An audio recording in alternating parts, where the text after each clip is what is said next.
She is still the love of my life. We were together for 10 years, 2 dating and 8 married, but I made a huge mistake and cheated on her. It was just once, just one damn time. Somehow she found out. I never knew how because I haven't been able to talk to her since then. I guess she found something on my phone. I came home that afternoon as usual and everything felt weird. The house felt emptier. I quickly realized that her things were gone.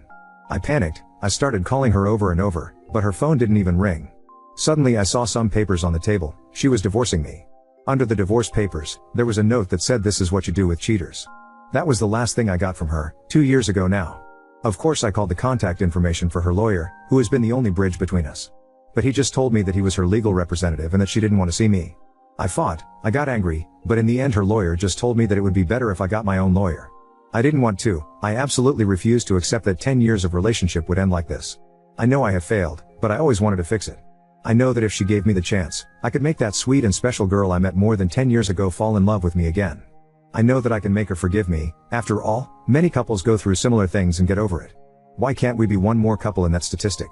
Why after 8 years of marriage am I thrown away like garbage for a mistake? I don't deserve so much indifference. I haven't been able to see her or even hear her voice in 2 years. 2 years of not being able to see or talk to the person you love the most is too much of a punishment. This situation has destroyed me emotionally, mentally and even physically. I ended up consuming an high amount of alcohol, weeks of barely eating, not sleeping. I was a zombie for months. I was just functioning on automatic. I wanted to die, but I couldn't let myself die because I always held on to hope that she would come back. My therapist says it's really hard when you can't get closure from a relationship because your mind can't process that the relationship is over, so you're always thinking that person will knock on the door or that you'll wake up from sleep and they'll be there by your side. The divorce was finalized over a year ago. I'll be honest, I didn't make it easy. I didn't want to get divorced and I still don't understand how we can be divorced. I asked for couples therapy, but she refused. I know from my lawyer that her lawyer advised her to go at least once or twice. But she refused. It took quite a while, but finally the divorce happened. I can't even describe the feeling. I felt and still feel, like if a piece of me had been cut out. I know I hurt her, I know I failed, but I think we all deserve a second chance. When I couldn't take the pain anymore, I decided to start therapy. My therapist doesn't give me advice to get her back. He only focuses on me moving on with my life, encouraging me to meet new people and go out on dates, but I don't want to. At this point I'm not even interested in sex anymore. A few days ago something happened that completely shattered me. I was having a few beers with my friend at my house. Let's call him Nick. We were both pretty drunk. I started talking about my wife. And he said to me, you should put more effort into getting over her. She's over you and is happy having a life away from you. You should do the same. You can't live in this self-pity all your life. Something in his words hit me, but not in the way he expected. He spoke with a lot of confidence that my wife is over me and is happy now. How does he know that? At this point, I got angry and started pressuring him to talk. He refused. I pressed as hard as I could. I cried. I begged him to tell me if he knew something. I needed to know something about her. Until he finally told me. His wife has been in contact with my wife for the last year. They were great friends and I remember Sabrina, my friend's wife, being very sad about losing contact with my wife.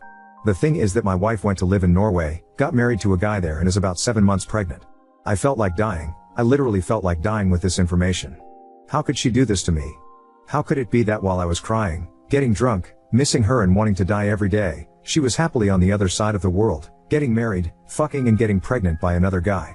How could it be that she didn't have a child with me in many, many years, to the point that I thought she was infertile, but she got pregnant by this new guy so easily? Where did this guy come from? I have no answers for absolutely anything and I feel like I can't go on with my life without these answers. The only thing I can think of is that she had revenge sex with the first Norwegian guy she came across and got pregnant and decided to keep the baby. Maybe she got married because she wanted to stay in that country legally, and I guess like in most countries, getting married is a good option for that. I don't know. These thoughts are killing me. I refuse to think that she is in love with him. I need to contact her. I need to talk to her. I need to know what's going on, because she acts like our 10-year history and 8-year marriage is nothing to her. I need advice on how to act. I feel the impulse of travel to where she is and look for her, but how could I do that? I don't know what city she's in. I don't know where she lives. I don't have a number to contact her. She closed her social media. Her family is small. They don't live in the same country as me and all of them blocked me. I'm totally lost. I don't know what to do at this point. I still want her back, yes, even pregnant. I feel like if this is a nightmare and I need to wake up now. Edit. I read almost all the comments, and when I say almost all I really mean almost all. It's hard to process all the crap that's been said about me. I feel like you guys forget that you are talking to a person and not an inanimate object. I thought I might find more empathy by sharing my story here. Just 2 people feeling empathy towards me, and their comment made me feel better. I'm not looking for validation or for anyone to say that what I did is okay. I know it's not, and I have to live with that daily. I will try to respond, but of course I'll never be able to respond all the comments over here. I guess none of you know what it's like to have a broken heart and not be able to get over a person. You don't decide who you love and you don't decide when you get over someone. It will happen when it have to. Those who doubt my story, unfortunately is real. I would love this to be fake, but sadly it is not, and I have to live with this mess every day. Everyone assumes she's happy now. I don't know. I mean, how do you know? I haven't seen her in 2 years. I can't have any idea if she's happier or not. Being pregnant, it doesn't necessarily means happiness, and being married either. We don't really know the circumstances of this marriage. Maybe she got married because she got pregnant and felt alone in a country where she has no one and she just hold on to the other guy. Of course I blame myself for this. This wouldn't have happened if I had been a better person and a better husband to her. But unfortunately I can't change what I did wrong. The only thing I could do is try to make it up to her. But how do you make it up to someone who doesn't want to give you the chance to do so? Some people said that she doesn't owe me a second chance. That was hard to read, but I understand that maybe she doesn't have to.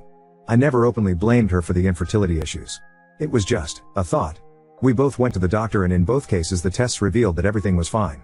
I never understood why we couldn't conceive, and the thought that she was infertile did cross my mind, and of course the idea that I was too. But in most cases of infertility it is due to a female factor. Maybe that's why I thought that. Horrible things were said, like I would hurt my ex-wife if she were here. I never physically hurt her and I never will. I am not an abusive person. I am not a monster. I know it's hard to empathize with me. I know I screwed up. I know I hurt her way beyond what I can say. But I am not a monster or a narcissist. Some people said that I never loved her, otherwise I wouldn't have cheated on her. This statement doesn't seem fair to me. You think you can kidnap the concept of love and tell another person what his real feelings are? You think you are inside my head or heart? Only then would you know what I feel. You can't tell me that I don't love her. There hasn't been a day since she left that I don't regret it. No one can tell me this isn't love. Lastly, humans are more complex than most people here think. Just because I cheated on her doesn't mean I don't love her or that I don't have feelings. I called what I did a mistake because how else would I call it? I thought part of accepting blame is accepting that was my mistake. But everyone here take those words as if I'm trying to twist the situation when that's not the case. You've completely twisted my words. I know how much I hurt her. Maybe in my post I'm focusing on myself because I was never able to explain myself to her. Since then for me it's been one attempt after another to put together a story in my head that doesn't make sense. I lost everything from one moment to the next. I simply try to be open with my feelings, but it doesn't seem to work here. Not for me at least.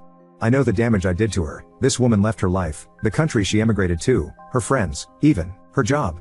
No one does that for a breakup unless you're going through some level of absolute pain. I understand that. I can see and feel the pain I put her through, and that makes me feel even more guilty. Update 1. These days have been very strange. At times I feel numb and at others desperate. A lot of things have happened. I want to start by answering something and then I will update. Some people asked why Norway? I don't know exactly, but she is a polyglot. She speaks 6 languages. Many of these languages are connected to cultures that she always liked. Norwegian is just one of them.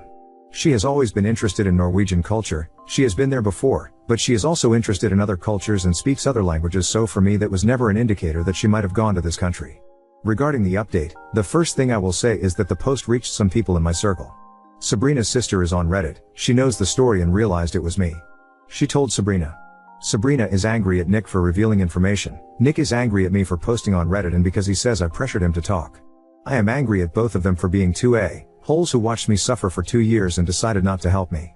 They didn't care about my marriage. Why should I care about their marriage? Sabrina could have given me my ex-wife phone number a long time ago, but she decided to prioritize her friendship with my ex instead of helping 2 friends mend their marriage. Meanwhile, no one cared about my feelings. I'm done with them at this point. Regarding to my ex-wife, I've been thinking a lot. She can't just disappear. I convinced myself that if I searched hard enough I could find something related to her. I follow some of her relatives from a fake Instagram account, but I never found anything related to her. I searched a lot, really a lot, and found a name that I had seen before, but that hadn't caught my attention until then. She was a lady with a name that is not typical in the United States or my wife's country. She is not American, and a very strange last name. I went to her Instagram profile and she had no pictures or anything, just a small profile picture that you can barely see. I decided to look her up on Facebook and found the same lady with the same profile picture. Only her Facebook profile is quite open. She is indeed a lady from Norway. I checked everything I could on this profile. I was convinced that it had something to do with my wife. How else would a relative of hers have this woman in their friends? I saw a lot of pictures, people, plants, mountains, gardens, lakes, flowers, typical things that an older lady posts. Until I came across a picture where my ex was dressed as a bride hugging a guy. I had to translate the text. The lady was congratulating her son on his wedding. There were a few more pictures, not many. There were even some members of my ex's family in the wedding pictures. The dates of the pictures were from a year ago. A year ago she married this guy. I don't understand, how could it happen so fast? When did she meet him? I honestly thought she got married after she got pregnant, not before. This baffles me even more. After that I found another picture. It was a group picture and she was far away, but of course I recognized her. The same guy was with his hands on her shoulders, hugging her. This picture was from February 2023. To be clear, she left in May 2022. How is she with someone in February 2023? Only 9 months and she's already in a stable enough relationship that he's introduced her to his family? What the hell is going on here? I feel like I have even more questions in my head now. I know I shouldn't be upset, but I am. I know I lost her because I was an idiot, but it's hard to get this feeling out of my head right now. Anyways, for those who had imagined this fantasy that my ex is with some kind of Norwegian Chris Hemsworth, let me tell you, it's not like that. This guy is too tall, too blonde, too pale, hair too long and kind of chunky, to be honest. He looks more like the old cartoon of Vikings and is definitely not a Chris Hemsworth. I managed to find his FB profile, but he has almost nothing there. His profile says he's an engineer. An engineer who wears metal band t-shirts at 38. I don't know how to take this because I'm an engineer myself, just in a different field. Why would she look for a man with the same profession as me? My wife has always liked heavy metal, which I always found nasty, but I never complained. After all, your partner doesn't have to have the same musical tastes as you. I mention this because maybe that was the way they connected. She used to connect easily with people who like the same type of music. I don't know, but I honestly look at it and think, where did she get this guy from? I meant he can definitely do better than this. The pregnancy thing still messes with my head. I try not to think about it. I can't understand it. I'm not infertile like the comments suggest. I've been to the doctor and I know I'm not. But God, it kills me to think that she's going to have another man's child. I don't get it. I feel like this is beyond anything I ever imagined. And no, I'm not going to go to Norway. I'm not going to try to contact her. I still want to see her and talk to her. But I obviously can't force her to do that. I have too much to deal with right now and too much to talk about in therapy. If by any chance this post reaches my ex, I want you to know that I still love you. You know where to contact me.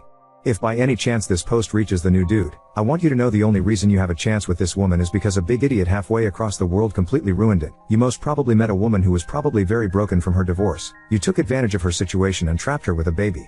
You don't know how to play fair. Now on to second story.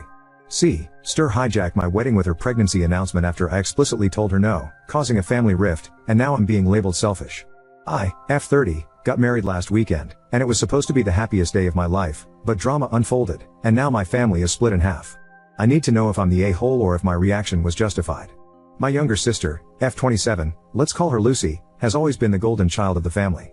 She's smart, beautiful, and has always been the center of attention, whether it's her birthdays, graduations, or other significant life events. I've always felt like I was living in her shadow, but I've never said anything because, well, she's my sister, and I love her. Lucy got pregnant a couple of months ago, and while I'm genuinely happy for her, I was also relieved that my wedding day could finally be about me / for once. No one overshadowing me. No unexpected news. Just me, my partner, and our big day. A week before the wedding, Lucy called me, and during what I thought was a casual sisterly chat, she drops this bombshell. Wouldn't it be amazing if I announced my pregnancy during your reception? It would be such a surprise. She went on to explain that all of our family would be there, and she thought it would be such a special moment for everyone. I was stunned. I told her politely but firmly that I didn't think it was a good idea. I had spent months planning this day, and I wanted it to be about my husband and me, not a pregnancy announcement. Lucy said I was overreacting and being selfish. She said it wasn't a big deal, and that everyone would be so happy. I reiterated my stance, no announcement at my wedding. I thought that was the end of it. Fast forward to the reception. Everything was going beautifully. I was having the time of my life until I noticed Lucy looking a bit smug. That's when she tapped her glass for attention. My stomach dropped.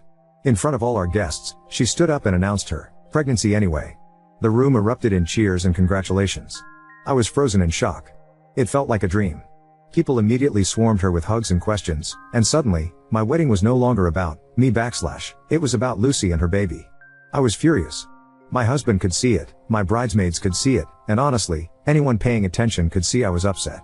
But I didn't want to cause a scene, so I left the reception early, crying in the bridal suite. My husband tried to console me, but I was heartbroken. Now, here's where things get worse. The next day, Lucy texted me saying I was being a drama queen and that everyone was happy for her. My parents are taking her side, saying I should have just let her have her moment and that I'm being immature for being upset. But a few of my cousins and friends have reached out to tell me that they thought what Lucy did was selfish and wrong. The family is now divided. Some say I'm overreacting, while others say Lucy was out of line. So, Ada for getting upset that my sister hijacked my wedding to announce her pregnancy? My sister asked to announce her pregnancy at my wedding. I said no, but she did it anyway. Now, I'm being called selfish and immature for being upset about it. Ada? Update 1. I figured I owed you all an update, especially since things have really escalated since then. So, after the wedding, I took a few days to cool down. I didn't want to respond to any of the family drama immediately because, honestly, I needed some space to process everything. But Lucy and my parents kept pushing for a resolution, insisting that I should apologize for storming out of my own wedding and for making a big deal out of nothing. I held firm, though. I told them how deeply hurt I was, how Lucy had completely disregarded my feelings and my boundaries. I tried to explain that it wasn't just about the announcement, it was about years of feeling like I always came second to her. Unsurprisingly, Lucy doubled down and kept calling me dramatic and self-centered. My parents were still on her side, repeating how everyone was happy and that I should let it go. Now, here's where things got even messier.